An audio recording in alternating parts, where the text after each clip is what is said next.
Well, some Sundays are not at all what I expected. This morning, in the first service, if anybody was here, right as I began to preach, I hadn't got a word out. There was a young man in the back of the sanctuary who was obviously living with mental illness, and right at the beginning of the sermon kind of stood up and was in a real moment of torment. And members of our church helped him get to where he needed to be and find some resources this morning. And there are some Sundays when I begin to question my own theology about how intentional or conscious the God of many names might be. Today's sermon is about being willing to sit with things that make us uncomfortable in order to serve people.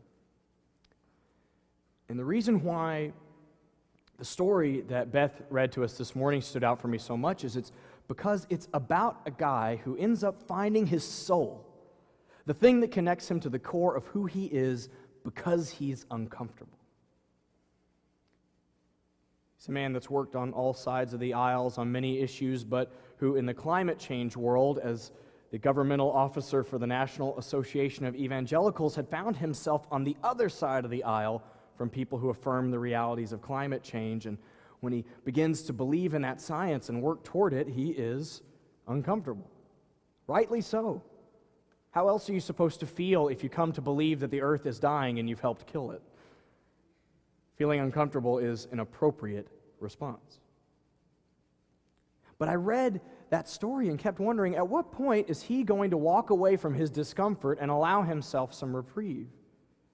Because here's a guy who, within his political and religious circles, people he respects and loves begin calling for him to be fired. Here's a man who's prominent in his field and has James Dobson saying publicly he should be fired. Now, that's not a big deal for me. It would probably help me. But if you're this guy, it's not a good thing. His whole livelihood and reputation is at risk. And I found myself wondering, when is he going to back off and allow himself to be comfortable? And it reminded me of the story of the Buddha that was paired with that reading this morning, where this young man, he's 29 or 30, ends up finding his own liberation and the liberation of countless other people because of his discomfort. His family, his father, an entire kingdom has intentionally built the wall safe from experiencing the kind of things that you and I know are deeply human. He leaves the palace walls and sees sickness, old age, death, and a religious person. This palace that was built to protect him from all of those things is not protection. It's a prison. And we sit here in a tradition that comes out of the Judeo-Christian tradition with the teacher Jesus promising that the kingdom of God on earth, in his language, would come when we were in the company of the poorest, sickest, most outcast people we could possibly find. Neither the Buddha or Jesus promised that enlightenment or spiritual success would come with a pillow-top mattress and a 401k. In fact, they said that we would probably have to get rid of those things to get what they were talking about. And for all the Buddha statues that I know are in the offices and lawns of our members here, and the circle and the crosses around the necks of so many people, and our lives in the Bible Belt, and all the lip service we give to teachers like that, I wonder if we haven't, for the most part, been following a different gospel. A couple of weeks ago, when I was talking to the teenagers who were graduating from high school, I spoke to them for a few moments about soteriology, the theological study of what saves us, or in our language maybe, what makes us healed and whole. And I told them not to trust anybody who said they weren't trying to sell you some answer to that question. I want certain things for you, things that I believe make you healed and whole. And perhaps this is one more in Aaron's summer series of the things they told us that would save us probably won't. And maybe this week it's comfort. Because I notice how much of the world that I live in promises me that if I do the right things, I will be freed from the experiences I don't want to have.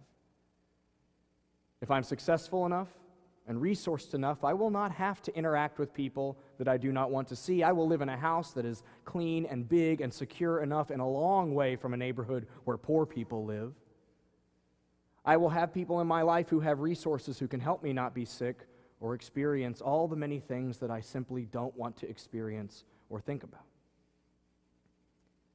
So much of my own life is spent either evading moments of my own discomfort or chasing after comfort. I was just having a conversation last night with a friend of mine who is here, and she and I were talking about some things that excited me in ministry, and I found myself, when she asked me, well, why not? Why wouldn't you do it? Saying, well, it would make my life harder. Oh, yeah. I think that sometimes in Western religion, in Western culture, and liberal religion, we've forgotten that there is a holy role for the things that make us feel uneasy.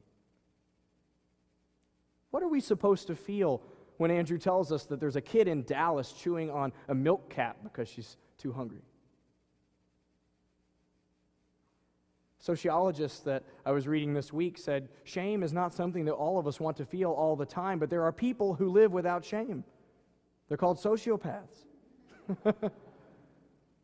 I think we get used to taking these moments of shame or fear, of guilt or worry, and making them go away as far as possible, as quickly as possible, that we lose any chance to learn something from them.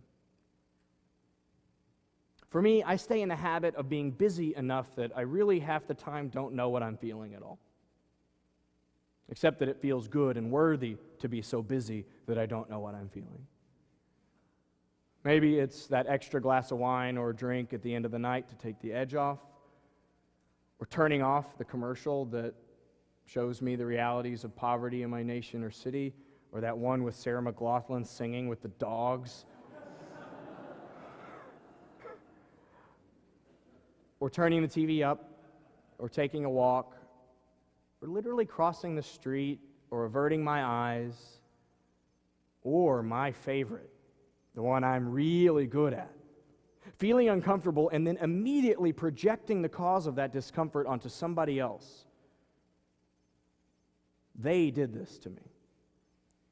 Or distancing my life from there so quickly that they become almost less than human. I see someone on the street who's living in poverty, and my mind, when I'm uncomfortable, immediately goes to all the ways I can make sure that my family will not have to go through what he's experiencing. Or explaining and rationalizing to myself why I have the life I do. Well, I worked hard, and I went to a good school that I pay a lot of money in debt to have attended. I'm a good person. That'll never happen to me. I use these experiences of discomfort and pain as ways of isolating myself from other human beings instead of finding human connection therein. Searching after comfort, believing that it will be the thing that makes my life healed and whole. And I think that this gospel of comfort can find its way into our religious lives as well. You know about the prosperity gospel wing of some of the Christian tradition. Not all Christians, for sure, but some affirm the notion that if you're right with God, you will be blessed with money and health. And this is not just something for one part of the Christian world. There's a whole branch of New Age psychology and philosophy that says the same thing. If you think the right way or think positively enough, you can avoid very human things. Now, I think wanting to be safe and comfortable is a good thing and natural. I mean, my grandma's grandma, who was a small mammal poking her head up through the ice some long time ago, when she felt uncomfortable, ran away and had babies, who ran away and had babies, who ran away and had babies and became my ancestors, right? That's a history of anxiety that let me be alive. But I think the trouble comes when we begin to pathologize any negative experience. Instead of saying, what can I learn from it? How can I connect with other human beings? To the point where we say, make it go away as quickly as possible. Intentionally building up the wall around us and around our communities. And Unitarian Universalists are not immune from this.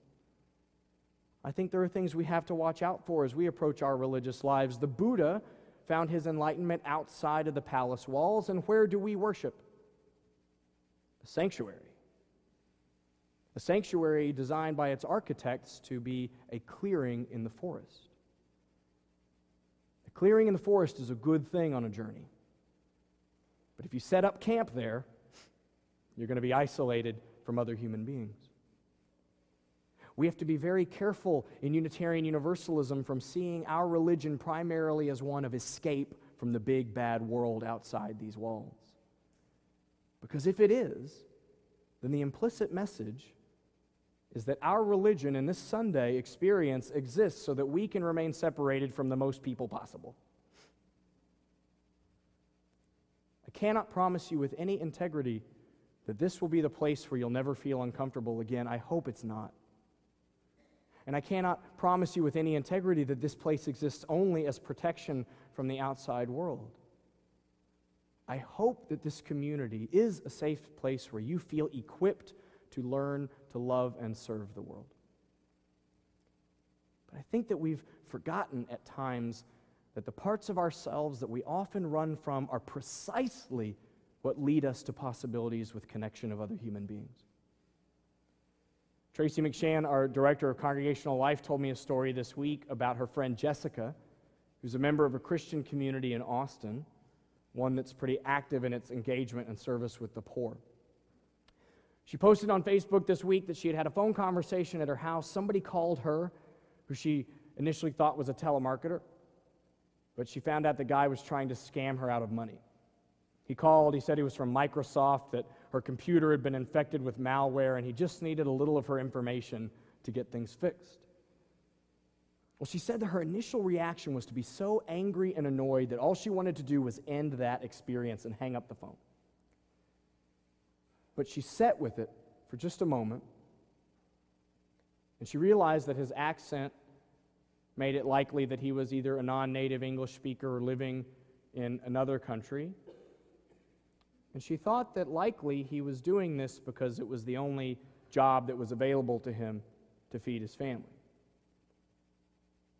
And so this woman, Jessica, said on the line to this guy, "I'm praying for you, and I hope that one day soon you'll be able to find a job where you don't have to lie to people to make money for your family." She said that moment was transformative. All of a sudden, this stranger on the other end of the phone, who she wanted nothing to do with, all she wanted to do was make that experience of anger and annoyance go away. All of a sudden, that human being on the other end of the phone was, well, a human being on the other end of the phone. And it wasn't over then. He's not out of her life. She's praying for him at night with her husband. She's involved in efforts to combat the poverty in her own city and country. In fact, at every step, she seems to be more uncomfortable with the way things are, but more satisfied with the fullness of the human life she's living.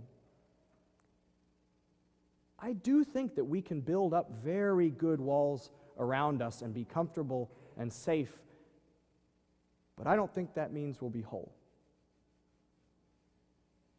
This summer series follows this book, Soul of a Citizen, which its main content is about addressing those feelings of isolation and powerlessness that a lot of us have in the face of issues like climate change or hungry kids in our city, things that seem beyond our control. I think that one of the first steps in being an agent for good is learning to acknowledge that the parts of us that we so easily dismiss and want to erase and get away from are sometimes exactly what we need to be good for others. Maybe you've known grief so extreme that you know how important it is to walk with someone who's in a period of loss. Or maybe your history of addiction has led you to be the best sponsor or counselor that someone in your life has ever had. Or somebody in this room today knows exactly what it's like to be so lonely, I'm guessing today, that you can spot it a mile away. And you can see on the face of someone in this sanctuary the person who literally needs their life saved by a warm welcome and the words, "I'm glad you're here." I don't like to admit this, but I think that this congregation can be kind of an intimidating place sometimes. It's located in one of the wealthiest neighborhoods in the wealthiest country on the face of the planet. And once you get here, you walk in, and the whole thing's done up very professional, filled sometimes with people who look very put together and professional, and that takes a lot of work to look like that. And then I look around this congregation and see families who I think ordered their kids out of a catalog. And I listen to the stories that we tell and the people from our history that we hold up, and they're usually rich, privileged white guys from hundreds of years ago. And I can sense how when I walk in here and feel broken or sad or ashamed or lonely, I wonder, well, how am I going to do anything? I hope that in the midst of this place in our religious life, you know deep in your bones, coming here week after week after week, that you don't need anything you don't have to be an agent for good in the lives of others. That if you sense hunger in your community and you want to make that feeling go away, it is good to sense that something's wrong. An experience of loss or grief is evidence that there was someone worthy of loving in your life. The parts of ourselves that we so casually dismiss or erase are often exactly what someone else needs. And I hope that this congregation and our church never acts as an agent that makes it easy for you to build up the walls around yourself or the lives of others. In this church, we're called to live outside of those walls. Our great task is to know how much goodness moves in us. And I know it does because I have visited your homes and been with you in the hospital and had meals with you and spoken with you over coffee, and I know how much goodness moves through the lives of you sitting in these pews today. And I hope that the one thing that our church reminds you over and over again is that our job here is never to be protected from the human experience, but to be called every day to love and serve to the fullest of our ability. And you have all you need.